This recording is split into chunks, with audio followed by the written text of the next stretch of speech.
হিসেবে নয়, আপনারা আমাকে সুযোগ দিলে আমি ব্যক্তিগতভাবে দুটো কথা বলতে চাই। 2024 সালের অক্টোবর থেকে রাষ্ট্র সংস্কার প্রক্রিয়ায়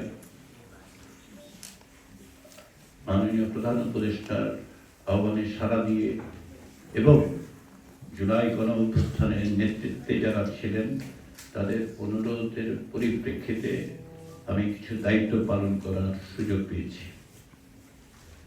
বাংলাদেশে একটি গণতান্ত্রিক উত্তরণের জন্য ব্যক্তিগতভাবে আমি দীর্ঘ সময় ধরে আমার সীমিত সাধ্য দিয়ে চেষ্টা করেছি এবং তারই অংশ হিসেবেই আমাকে যখন এই সুযোগ দেওয়া হয় আমি সেই সুযোগটি গ্রহণ করেছি এবং আমি এই জন্য অত্যন্ত গর্বিত।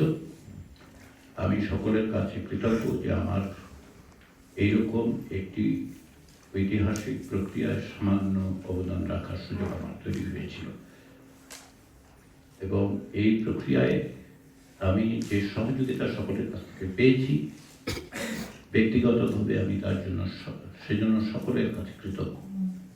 বিভিন্ন রকম আলাপ আলোচনা সমালোচনা সমস্ত কিছুই আমাকে সহযোগিতা করেছে এবং যে সমস্ত কমিশনে আমি কাজ করেছি সে সমস্ত সহযোগীরা আমার সাথে যে সমস্ত কর্মকর্তা কর্মচারীরা কাজ করেছেন তাদের প্রত্যেকের সহযোগিতার মধ্য দিয়ে আমার পক্ষে এই দায়িত্ব পালন করা সম্ভব হয়েছে।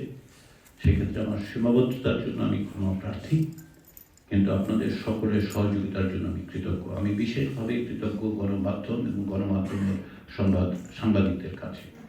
আপনারা এই প্রক্রিয়ায় শুধু ব্যক্তি হিসেবে নয়, প্রক্রিয়ায় আপনারা যে ভূমিকা রেখেছেন আমি আশা করি ভবিষ্যতে স্বচ্ছতা জবাবদিহিতা এবং গণতান্ত্রিক একটি রাষ্ট্র গঠনের জন্য যে প্রক্রিয়ায় তাতে আপনারা একইভাবে যুক্ত থাকবেন।